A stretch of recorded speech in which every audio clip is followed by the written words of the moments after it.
नहीं। हथौड़ी? नहीं। तो पक्का हीरा ही होगा वो। नहीं। अरे तो तुम ही बता दो यार, क्या है फिर वो? नोकिया का फोन।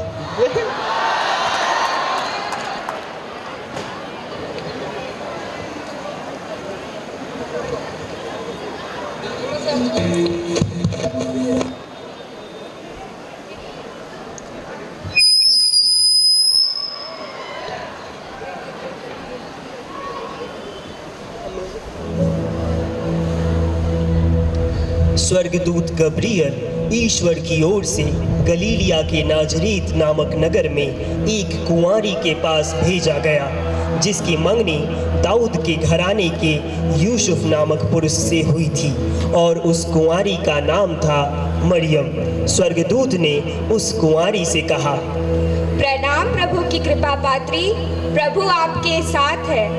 मरियम इन शब्दों को सुनकर घबरा गई। वह इस प्रणाम का अभिप्राय सोचने लगी। तभी स्वर्गदूत ने मरियम से कहा, मरियम, डरिए नहीं, आपको ईश्वर की कृपा प्राप्त है। देखिए, आप गर्भवती होंगी, पुत्र प्रसव करेंगी और उनका नाम इमानुएल रखेंगी, जिसका अर्थ है ईश्वर आपके साथ है। वह महान होंगे और सर्वोच्च प्रभु के पुत्र कहलाएंगे। प्रभु ईश्वर उन्हें उनके पिता दाऊद का सिंह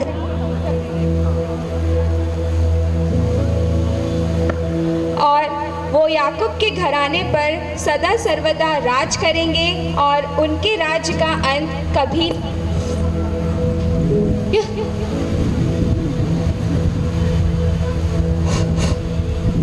यह कैसे हो सकता है?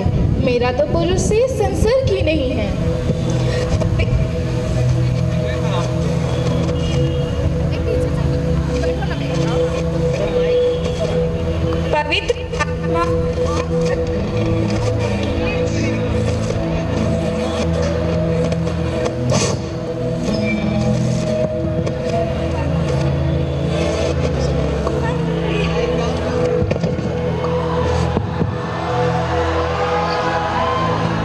पवित्र आत्मा आप पर उतरेगा और सर्वोच्च प्रभु की शक्ति की छाया आप पर पड़ेगी। इसीलिए जो आपसे उत्पन्न होंगे वह पवित्र होंगे और ईश्वर के पुत्र कहलाएंगे।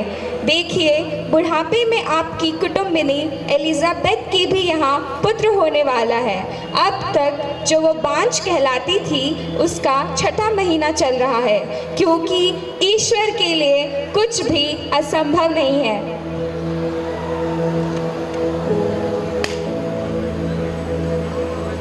देखिए, मैं प्रभु की दासी हूँ, आपका कथन मुझ में पूरा हो जाए।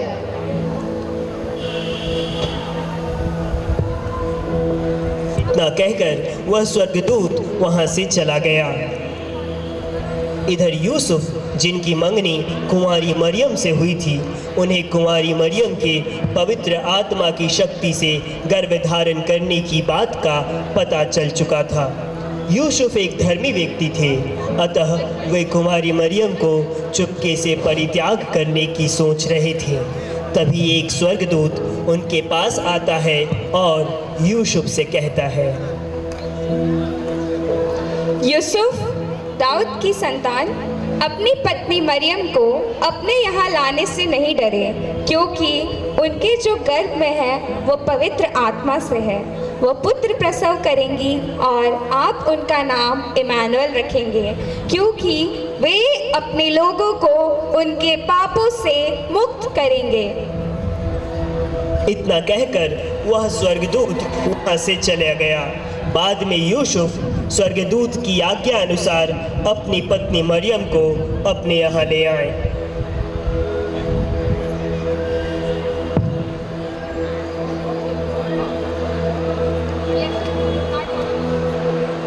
उन दिनों कैसा लग समस्त जगत की जन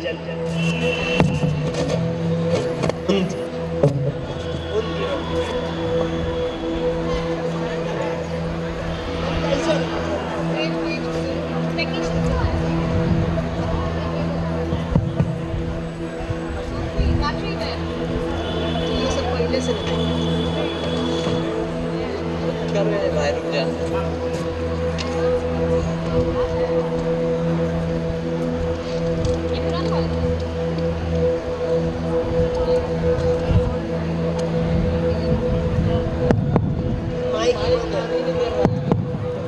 बंद हो जा रहा है।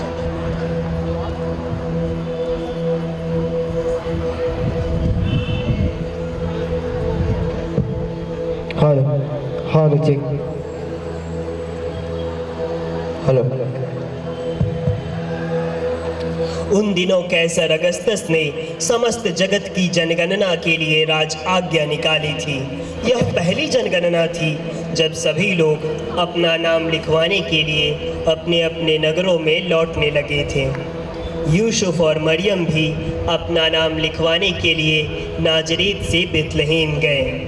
आबादी घनी होने के कारण नाम लिखवाने में बहुत दिन लग गए। वे बेतलहम में ही थे।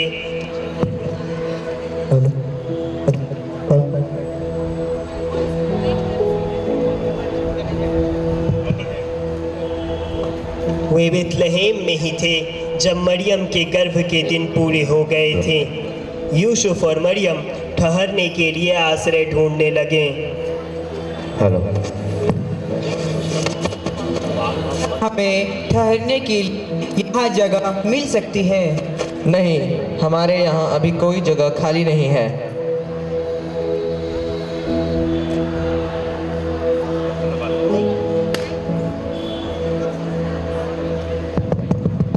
क्या आपके घर में थोड़े दिन रुकने के लिए हमें जगह मिल सकती है? नहीं नहीं, हमारे यहाँ तो पहले से ही जगह की कमी है। नगर में जनगणना की वजह से काफी भीड़ थी। आश्रय कहीं नहीं मिल रहा था। मरियम बहुत थक चुकी थी। तभी एक व्यक्ति की नजर यूसुफ और मरियम पर और उसे उन पर बहुत दया आई और फिर उसने यूसुफ से कहा, आप आश्रय ढूंढ रहे हैं? मेरे यहाँ घर पर तो जगह नहीं है, पर मेरे गौशाले में आप रुक सकते हैं, आइए। यूसुफ और मरियम उस व्यक्ति के साथ उसके गौशाले में चले जाते हैं।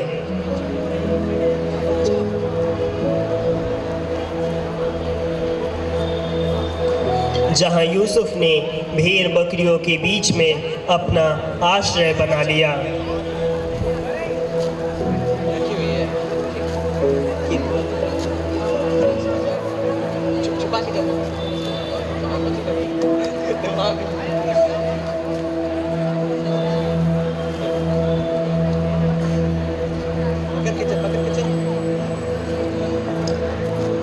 जहां मरियम ने संसार के मुक्तिदाता प्रभु मसीह को जन्म दिया।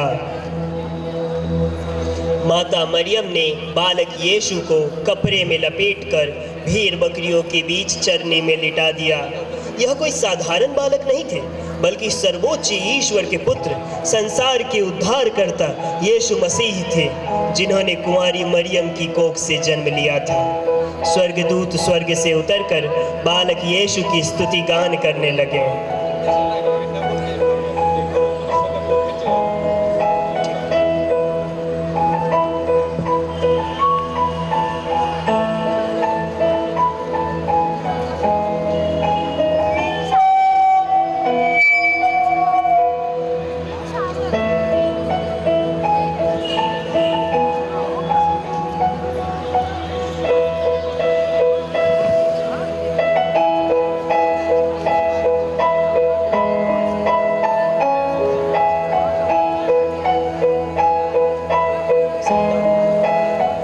ईसा मसीह का जन्म यहूदिया के बेतलहम में राजा हेरोद के समय में हुआ था। राजा हेरोद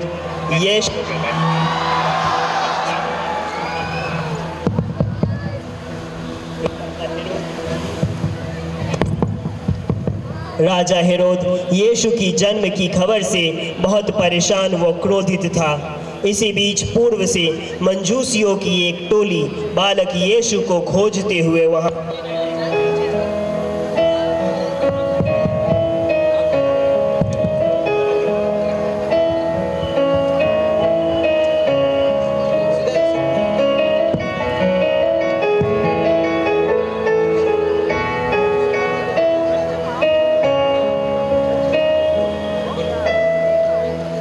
यहूदियों के नवजात राजा कहाँ हैं? हमने उनका तारा उदित होते हुए देखा है। हम उनसे मिलके उन्हें दंडवत करना चाहते हैं। परेशान राजा हेरोद ने चुपके से ज्योतिषियों के साथ पूछताछ के क्रम में उनसे पता लगा लिया कि वह तारा ठीक किस समय उन्हें दिखाई दिया था। फिर उन ज्योतिषियों को बेतलहेम भेजते हुए उसने कहा, जाइए, बालक का ठीक ठीक पता लगाइए और उसे पाने पर मुझे खबर कीजिए ताकि मैं भी उन्हें दंडवत कर सकूं। और फिर मंजूसियों ने जिस तारे को उदित होते हुए देखा था वह तारा उनके आगे आगे चलने लगा और वो उसके पीछे पीछे।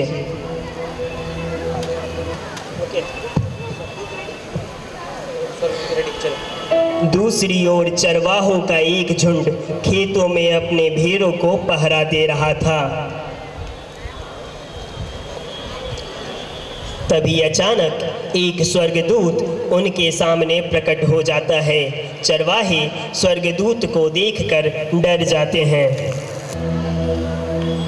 डरिए नहीं, देखिए मैं आप लोगों के लिए एक बड़े आनंद का सुसमाचार लेकर आई हूँ। आज दाऊद के नगर में आपकी मुक्तिदाता प्रभु मसीह का जन्म हुआ है।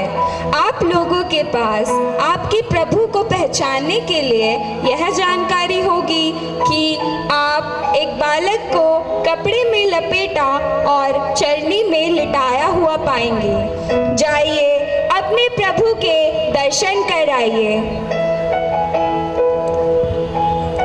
इतना कहकर वह स्वर्गदूत वहां से चला गया। स्वर्गदूत के चले जाने के पश्चात चरवाहे भी प्रभु के दर्शन के लिए निकल पड़े। उधर मंजूसी भी उस तारे के पीछे पीछे चलते जा रहे थे।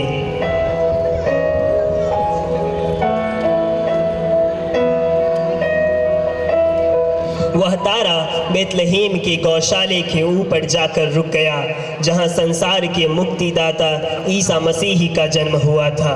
मंजूसी भी तारे को देखकर वहीं रुक गए। चरवाहे भी वहां पहुंच चुके थे।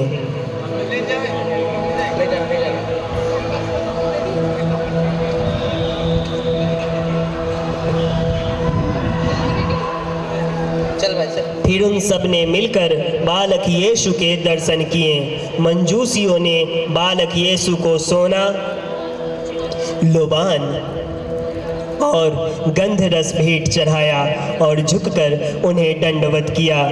चरवाहों ने राजाओं के राजा बालक यीशु को नन्ही सी भेंट चढ़ाई।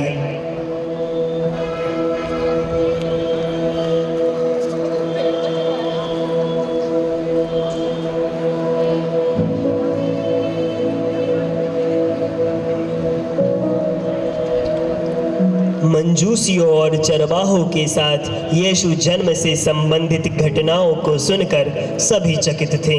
सचमुच यीशु ही राजाओं के राजा हैं जिनके लिए नबियों द्वारा पवित्र ग्रंथों में भविष्यवाणियां की गई थी। मरियम ने सभी बातों को अपने हृदय में संचित रखा। वह इन पर विचार करती और ईश्वर का धन्यवाद करती रहती। क्रिसमस का संदेश। यीशु सर्वशक्तिमान परमेश्वर के इकलौते पुत्र थे, किंतु उन्होंने धरती पर जन्म लिया ताकि पूरे विश्व को खुशी, शांति, प्रेम, करुणा और क्षमा का संदेश मिले।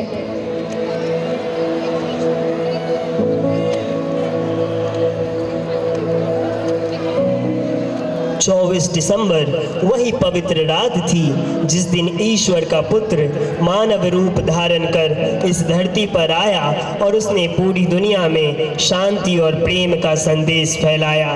चलिए इस गाने को गाकर हम सभी एक दूसरे के साथ खुशियाँ बांटें।